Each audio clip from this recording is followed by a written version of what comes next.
ఒక ఊళ్ళో ఒక బ్లైండ్ అమ్మాయి ఉండేది. ఆ అమ్మాయి బ్లైండే కానీ చాలా కాన్ఫిడెంట్గా ఉండేది, చాలా అందంగా కూడా ఉండేది. ఆ అందంగా ఉన్న అమ్మాయిని ఒక అబ్బాయి రోజు ఫాలో చేస్తూ ఉండేవాడు, ఆమెని లవ్ చేస్తూ ఉండేవాడు. కొంతకాలానికి ఆ అమ్మాయి కూడా ఆ అబ్బాయిని లవ్ చేసింది. ఇద్దరు కొంతకాలం అలా ప్రేమించుకున్నారు. ఒకరోజు ఆ అమ్మాయి ఆ అబ్బాయితో, నాకు కళ్ళొచ్చాక మన ఇద్దరం పెళ్లి చేసుకుందాం అని చెప్పింది.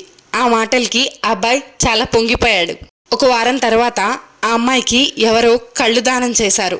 ఆమెకి ఐ ట్రాన్స్ప్లాంటేషన్ జరిగింది. ఆపరేషన్ సక్సెస్ఫుల్ అయింది. ఒక వారం రోజుల్లో ఆమెకు కంప్లీట్గా చూపు వస్తుందని డాక్టర్ గారు చెప్పారు. ఆమె హాస్పిటల్లోనే వారం రోజులు రెస్ట్ తీసుకుంది. హాస్పిటల్ నుండి బయటకు వెళ్ళగానే ఫస్ట్ ఆ అబ్బాయిని కలిసి ఆ అబ్బాయిని పెళ్లి చేసుకోవాలి అని అనుకుంటూ ఉండేది. బయటకు వెళ్ళగానే ఫస్ట్ ఆ అబ్బాయిని కలిసి ఆ అబ్బాయిని చూసి షాక్ అయింది. ఎందుకంటే ఆ అబ్బాయి కూడా బ్లైండ్. నీ కళ్ళొచ్చినందుకు నాకు చాలా ఆనందంగా ఉంది, ఇప్పుడు మన ఇద్దరం పెళ్లి చేసుకుందామా అని అడుగుతాడు ఆ అబ్బాయి.